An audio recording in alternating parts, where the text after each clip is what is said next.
Assalamu alaikum. Welcome to Salahgic and 5-Pillar Practice. In today's episode, let's discuss the straight path and the stray path. First off, when we think about the straight path, people generally think about a linear forward movement through space and time. I'm not excluding that. They also think about behavior. This is where I'm considering this. So we've got the straight path versus the stray path. The stray path, obviously, that's the easy part. That's corruption. That's unhealthy, toxic, sinful behavior in thought, word, and deed towards self and toward others. It's unethical, impure, broken behavior. It destroys relationships.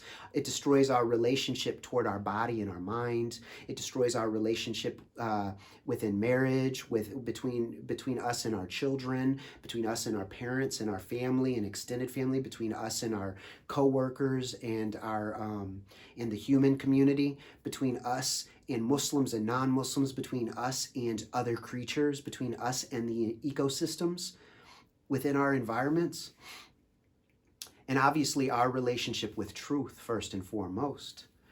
So the stray path is anything that is related to falsity and destructive, unhealthy inputs and outputs. Toxic, impure, unethical inputs and outputs.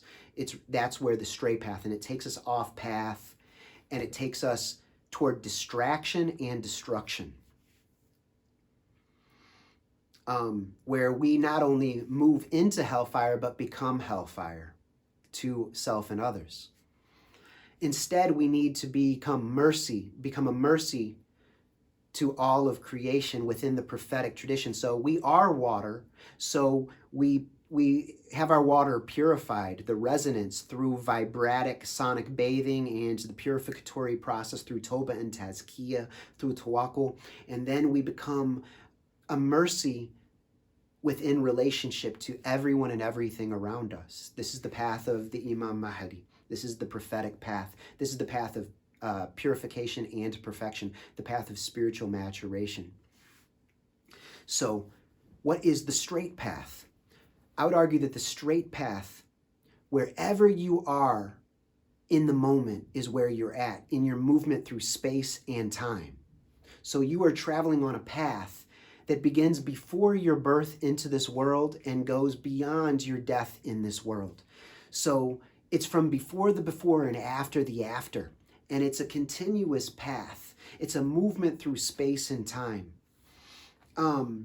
It's like you're emanating from the seedbed of Adam alayhi salam. And we're emanating outwardly into the world and then beyond it. So how can you know you're on the straight path? It's to be very present in the here and now, in this very moment, subhanallah. To be in the very moment with mindfulness and with appreciation, because we measure ourselves, kuffar, the kafirun, the kafirin, these are people that lack appreciation. They're not present in the moment. They don't appreciate this breath. They don't appreciate this body. They don't appreciate the blessings that they have. They're not in a state of hamd. They're not in a state of thankfulness. They're not in a state of subhanallah. They're not in an egoless flow state. They're selfish in their expression. So we need to be on the straight path. You need to be present in the very moment, present, rooted in the here and now, rooted in the prophetic tradition. We are mobile trees. And our root system is always within the prophetic reality if we're on the path of truth and we're truth seeking and in surrender to truth as the Muslimin. So what I would say is that it's about being present here and now and appreciative, egoless, flowing, moving in a fluid manner through time and space. So, and easily, in this egoless flow state, we are able to more easily adapt to various obstacles that come because, I know you've probably heard the saying about, you're either, you've got the path of sin is the broad way. It's the easy path. And then the narrow path The straight and narrow is very difficult. It's more like, people often describe it like a mountain path that kind of winds and zigzags up and down and around the mountains and valleys. And it's difficult. It's got thorns and brambles and rocks and stones, and it's full of venomous creatures and dangers. So in order to protect ourselves from the danger, we need to be very present, very rooted in the here and now. And we need to be rooted in the prophetic light, in the prophetic root system, and shine the prophetic light all around us, because this enables us to travel through the darkness of the world. So we need to see with clarity. We need to see things as they really are. We need to recognize the obstacles and adapt to them and adjust to them properly in the moment. That's why we need to be very present to recognize every difficulty, every challenge as it is, not as we imagine it to be, not as we hope it to be, not as we mistakenly think it to be based on hearsay, on what people told us it was, that is not actual fact. So the straight and narrow, it's being present in the moment, appreciative, observant, reading the outer reality plus the inner reality, because we have to be reflective. We have to be reflective of everything we're thinking, speaking, and doing, and what others are saying and doing toward us and toward others. We need to read reality and sift the data properly.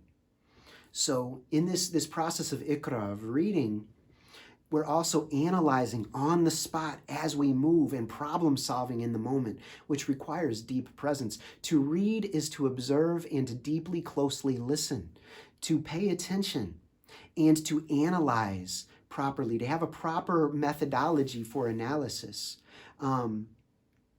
Which I would argue is being rooted in a very simple ethic of non-harming. This is the prophetic path. To not harm ourselves in thought, word, and deed, to not harm others in thought, word, and deed, whether they're human or non-human, Muslim, non-Muslim, whether they are near or distant, old or young, to be protectors of all of creation, to be just and wise and merciful and compassionate, discerning, properly assessing and discerning everything as it is. So this is walking the straight path. So it's a forward movement through space and time that's very reflective, very rooted in the very moment and in the prophetic reality, which is the Quran. It's the recital. And it always comes down to Bismillahir Rahmanir Rahim. So always come back to Bismillahir Rahmanir Rahim again and again. Come back to this very breath again and again. Be rooted in the breath. Be observant of the breath. Be observant of the body sensations. Be observant of movement and stillness. Be observant of expansion and contraction. The Quran teaches the binaries and it teaches remedies. So learn to prophetically problem solve. This is the straight path. So this is another way to think about it. So may we all be rightly guided. May we all come into our spiritual maturation individually and collectively.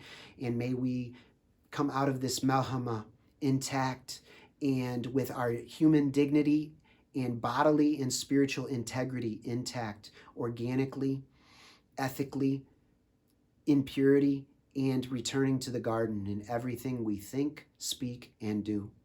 Till next time, assalamu alaikum wa rahmatullahi wa barakatuhu.